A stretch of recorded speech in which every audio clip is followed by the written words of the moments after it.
good afternoon, good evening to you all. Ladies and gentlemen, welcome to the Global Guys podcast. My name is Tom Phillips. I am a National Alliance Manager for Safeguard Global, and alongside me is Mark Robbins, and I'm the VP of Sales for our Global Employment Outsourcing solution in EMEA. So just to give you a quick overview of the company that we work for a company called Safeguard Global, as we both mentioned. And we have two solutions, one being an employer of record solution where we can employ people on behalf of clients that don't have local entities. And then alongside that, we have our global managed payroll service, which is a global payroll solution for companies that have headcounts in countries with entities and are looking for streamlining of their data and potential integration with their standalone HR systems. perfect. So what are we trying to do? We're doing over the next couple of weeks a podcast with regards to and chatting to various industry leaders, should we say, industry connections that we have to talk about them, their company, what's happening right now with them, and what's happening in the future. We're going to have a bit of fun and games, and hopefully you'll join us throughout. So good morning, afternoon, evening to you all. We welcome here today Harry Hugo from the GOAT Agency. Welcome to you. First of all, welcome. No, thank you very much for having me. I appreciate it. Absolute pleasure, Harry. So straight away to jump in, Harry, tell us about yourself, the company, and yeah, floor is yours. Thanks. So I'm Harry Hugo. I'm 25. I run the GOAT Agency, which is a 120-person global marketing agency in London, Singapore, and New York. We've grown to that size in the last 5 years. And this has been a bit of an exciting couple of weeks, couple of months now even, for the industry and for the world in general. The exciting thing for us is the fact that the world has had to digitalize at a pace that it never saw in the past. And more importantly, that no one really foresaw. Going forward, everybody saw that this would happen in the next 3 to 5 years, and really what's happened is happening in the next 3 to 5 weeks. And that's incredibly exciting for us as a business that requires large corporations to spend huge amounts of marketing budget in a digital way, not through traditional means, through TV and radio and billboards and other outside of home formats, like they have done for years and years and years. And we needed something that would push people to change, to have to disrupt, to have to think differently about what they're doing in their day-to-day marketing strategy. And this has been it. Obviously, very tragic and unfortunate that that's come alongside a global pandemic that has killed hundreds of thousands of people.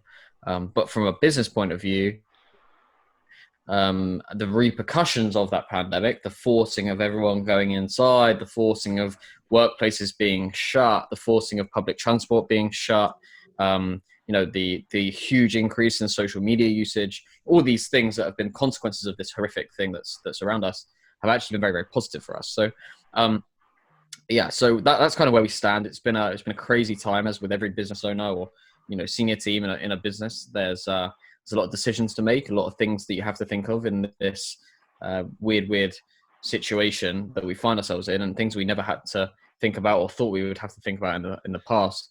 But we've kind of grown stronger together and understood and had to make big decisions at the right times in order to continue growing in the way that we wanted to grow.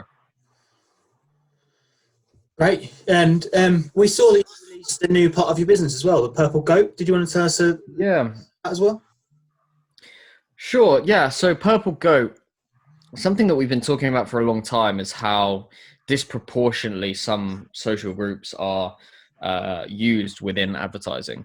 And it's shocking, actually, when you really break it down into statistics and figures, how undervalued or underexposed the disability community is in advertising and marketing. And actually it's 0.06% of all adverts show a person with a disability. However, 22% of the entire UK population has a form of disability or something the government would classify as disability.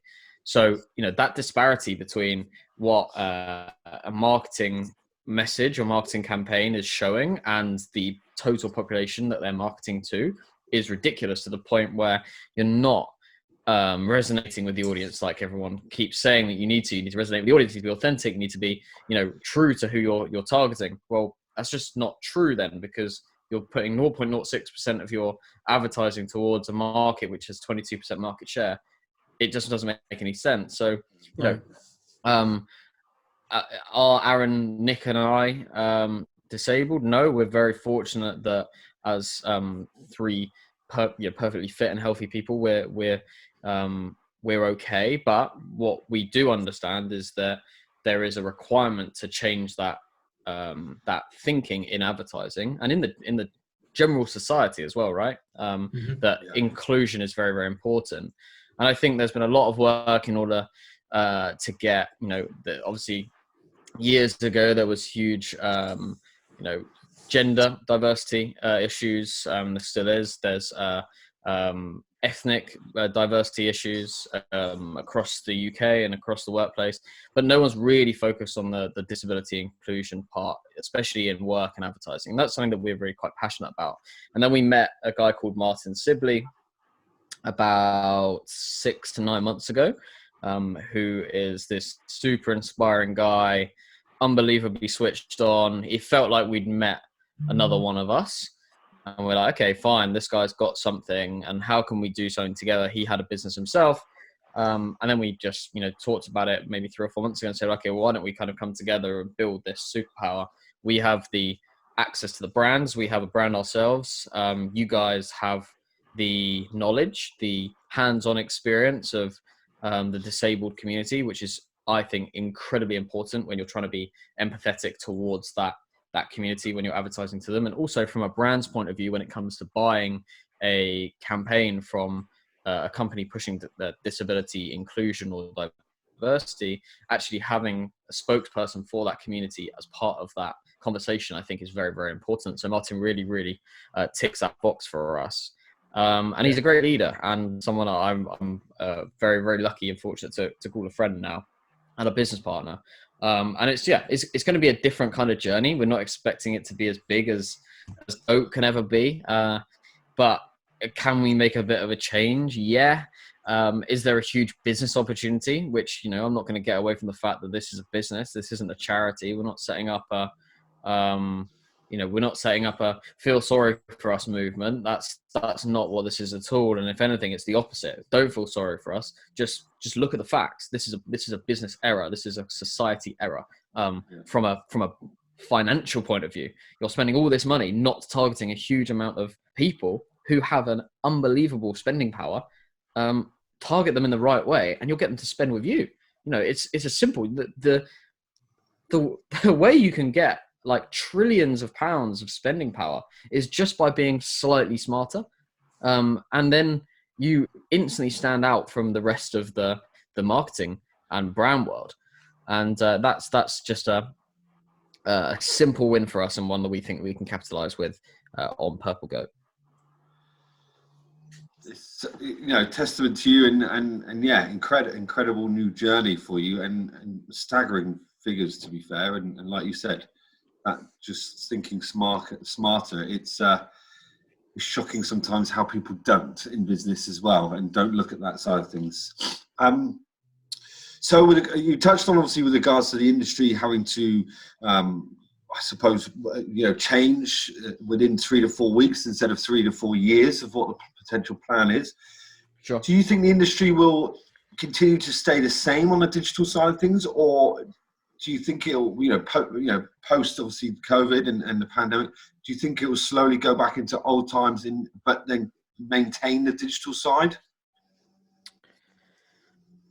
I think we're living in a completely new world. I don't think there is a there is any normality that will be the same post-COVID than there is pre-COVID. I honestly believe it will be like the AD BC years. Like this is the pre-COVID and the post-COVID years. And I think it's mainly because people will just think about some of the shit that they did before, like, and just really start to question, like, why on earth did I do that? When for the last 8 weeks, or from when I believe that this will be over, for the last 12 months, we've been able to do exactly the same thing, but I've done it like this, and it worked just as well, and it saved 8 hours of my day. I saved X amount of money, and I didn't have to travel. Like, okay, well, that's a complete no-brainer then. Okay, that's how we go forward and do things.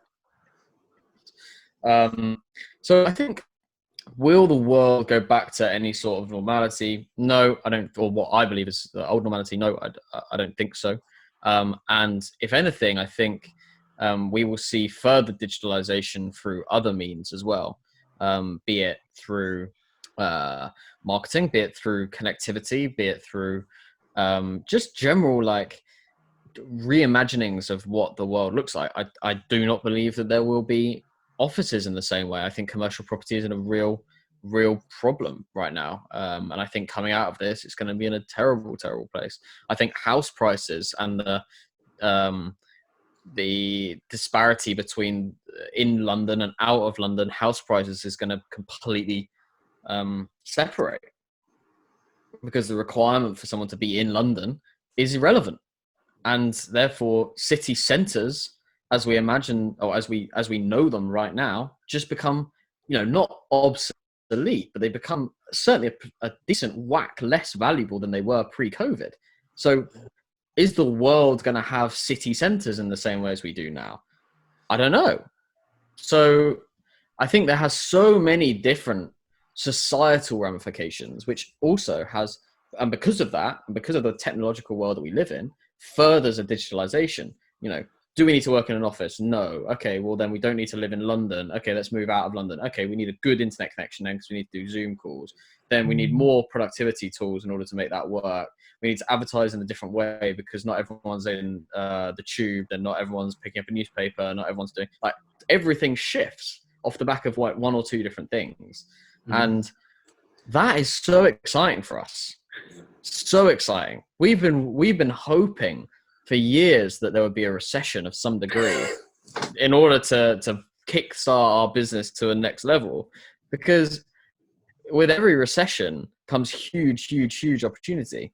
Now, obviously, I want to caveat that by saying it obviously has huge negative impacts for a lot of people, but from our business point of view, the most positive thing that can happen for us is, that some businesses are screwed. And in the marketing age, there's so many huge businesses that can't move fast enough to change this new way of thinking and marketing. It's so stuck in its old ways that actually having a business that can move in an agile way, super nimble, and can disrupt at the right moments and pick and choose as to when and where we focus our attention, we have a huge advantage. And there will be, as everyone says, a huge review of the marketing spend that these big brands spend. And marketing spend is one of the first things to go in a recession, except for marketing that returns. And marketing that returns good investment always stays, because it makes money. That's the point. The point of marketing is to make money. It's sales. So yeah, obviously lots of marketing spend is reduced in a recession. The marketing that doesn't work, now guess what? Marketing that hasn't worked for a long time is still getting paid the most amount of money.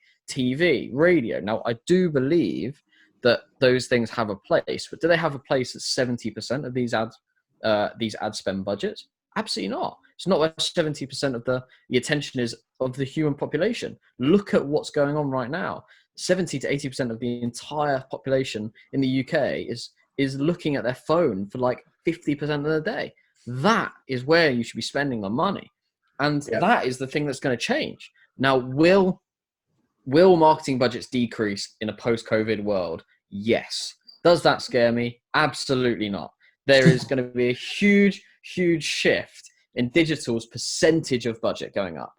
Percentage of budget total down, percentage of budget digital up, And I believe that will have a positive net gain on digital spend, social spend than it does currently. And that is super exciting. Now, I could be completely wrong and we're going to go out of business in 2 years' time, but in my head right now, it makes sense. Yeah. And speaking of business, from following your daily vlogs as I have done since we met, well, it's probably nearly a year ago now, or whenever it was, you were on the hunt for an office. And as you said, a lot of businesses now don't necessarily need to be in London, don't need to be in an office. Is your strategy around that change? Are you going to be moving to more of a work from home? Great question.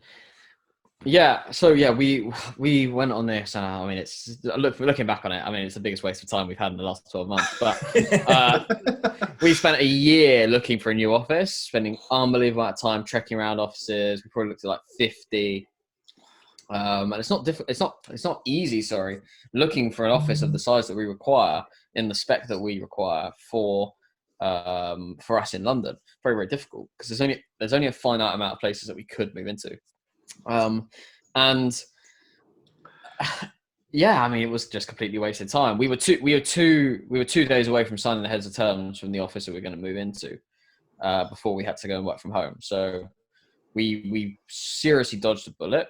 We've got a full day today where there's 2 people in the office, and we've created a schedule where people one by one are coming in every 20 minutes to come and pick up their stuff in the office, because our lease ends.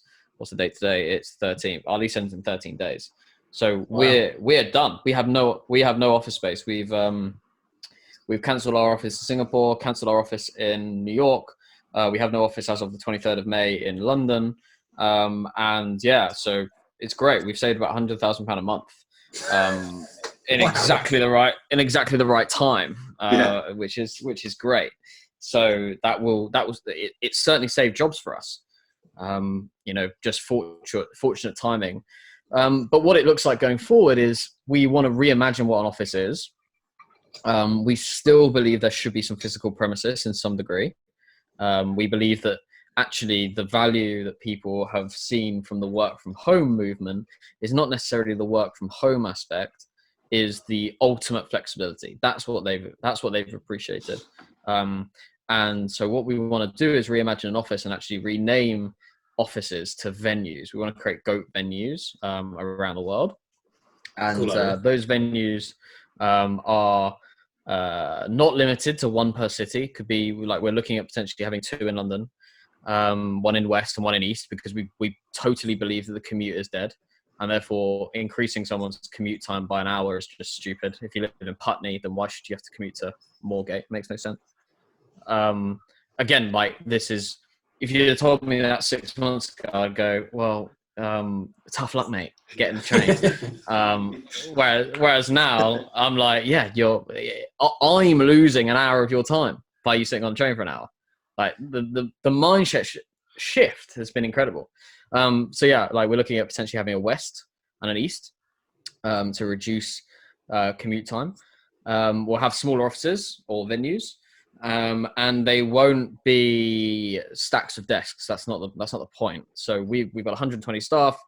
Let's say our East London venue would be a bit bigger, and it might have 30 desks in it, and they'd all be the same, and they'd all have a screen that you could plug into with your laptop. And then what our real focus would be in the venue is like the most awesome meeting rooms you could possibly design.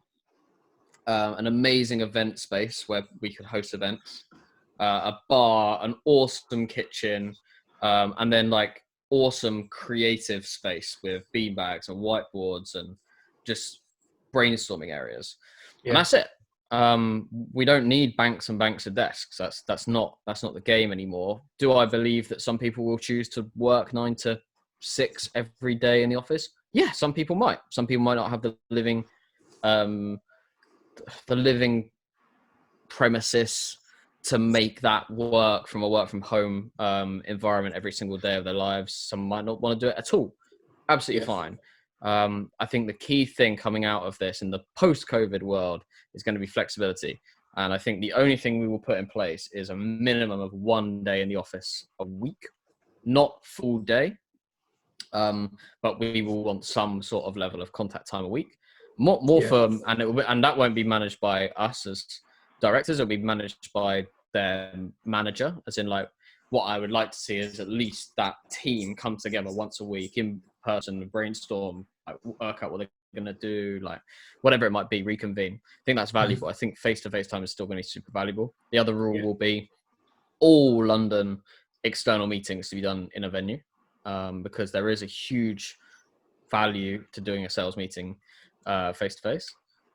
And what the other rules would be? Yeah, I mean, they making the just not making it required to be there. So don't feel like you have to come.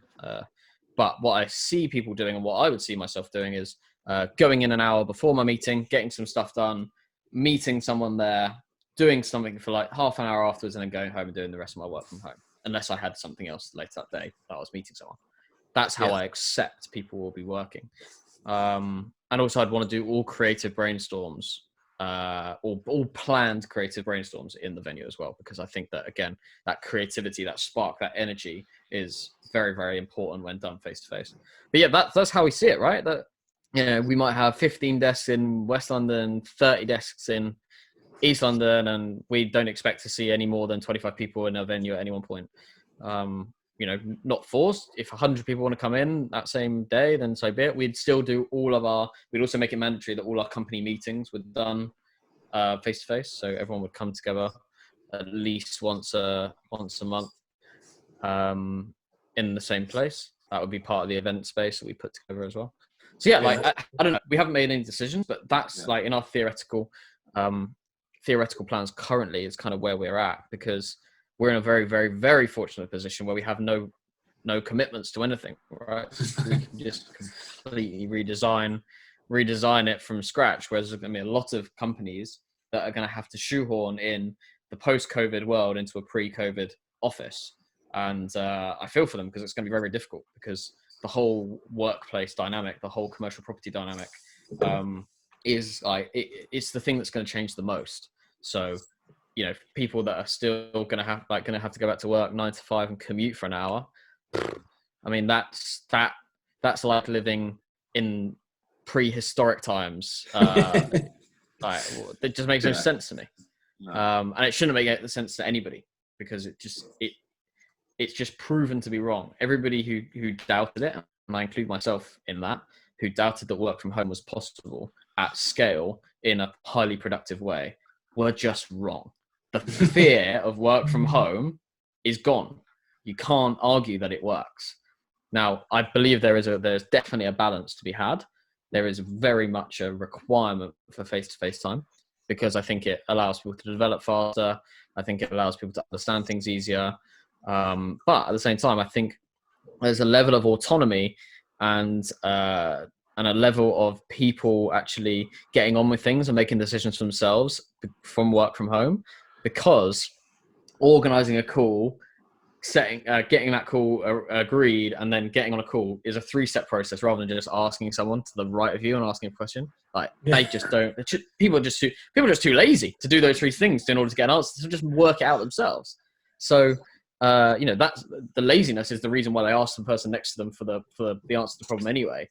The ability to not do that means that the laziness has to be then shifted into the 3-step process to set up a call, and people can't be asked to do that either. So they just work it out themselves, and that's a huge positive. It just makes people move faster. So yeah, I think it's good. Yeah, I think, yeah, you're definitely right. And like you said, just and empowering people. And like you said, it's only going to be a positive of empowering people to make those decisions. And yeah, I can definitely. I was talking to someone yesterday, and it was like, I think all the workplace is going to do, or at least what we're going to do, is treat adults like adults. That's it. Do I trust my 25-year-old employees who we pay to do a job? Yeah, I should. I'm paying them to. Like, that's their life. So that's all we're going to go back to. We've run, all workplaces have run their workplace like a school. And now we've got to run it like people are adults. Yeah, definitely, definitely. Good. Well, and I'll definitely look forward to finding out when the venues are open. I have to try and decide, living in North London, which one I go to. Yeah, well, that's the only problem, Which, right? Like, when do which, you make the decisions? which one's the quickest commute? I might have an hour journey and a 45-minute journey, so either Wow. one, I might have to just sit at home. Um, so, final sort of, I suppose, serious question, and then Mark kicks off some fun and games. How are you currently right now with the UK industry? Obviously, you guys are obviously globally, but is there a difference from what you're doing in the UK market to the American market and to the Asian market and elsewhere? Are you finding the industry is different?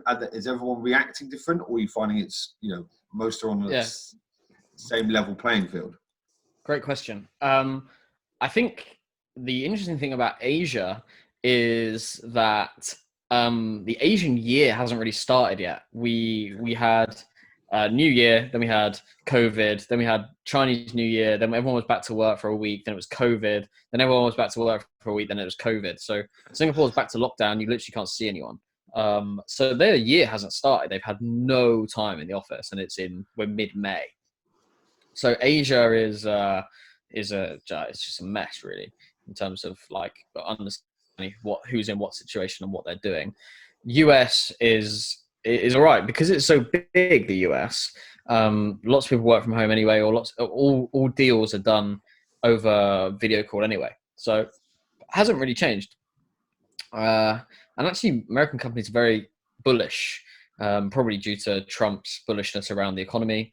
But lots of American owned businesses in our US market are very, very bullish. If I talk about Dell, Signet, huge companies who are American owned, classic American companies, they are super bullish around getting on with things. So, in terms of the spectrum, Europe as normal, probably pretty neutral. Asia probably -2, and US probably +2 in the kind of bullishness. Interesting. So moving on to some slightly less serious questions. Sure, that's right up my street. What profession other than your own would you like to attempt? We've had some interesting... Attempt? Yes. Oh, God. I really want to be a YouTuber, or a Twitch streamer now. I think Twitch streamers are better than a YouTuber because I don't think you have to think about the content. You just... I think you'd probably have a challenge with your colleague Matt, though, on that, wouldn't you? Yeah, I know, but maybe I'd rope him in. Yeah, I think it'd be good. Very, very true. So today we're filming this, or we're recording this podcast on the 13th of May, Wednesday, which is the first day that people are allowed to go and exercise unlimited, go and see people one-to-one. Matt is out on the streets right now visiting our staff. We've got him on his bike. It's the first time he's been out of his house for 9 weeks. He's on his bike visiting our employees in South London, staying 2 meters apart. He's got a broomstick with a microphone on the end that he's going to be asking people questions. Vlog is returning to normal as of today. Good. Brilliant. There's an exclusive for our podcast viewers. And also, Matt must be like a kid at Christmas then. With he can't wait to see human beings. To be let out as well. So we'll definitely check into that. Good. Who would you say? And these could be family. We have had obviously family answer this, but it could also be people that you've idolised. Who have been influential? 3 people that have been influential in your career? Okay, so I'll go the 2 obvious ones, which is my dad he ran his own business in pubs and restaurants, which kind of inspired me to do my own thing. Then my mum, because she's the most just stubborn and won't take no for an answer, and who cares what everyone else says kind of attitude, which is very much mine. And then my other one, which is the rogue one, is my sociology teacher at A-level, who when laptops were brought in for the first year into my sixth form, that you could write your notes during lessons on laptops.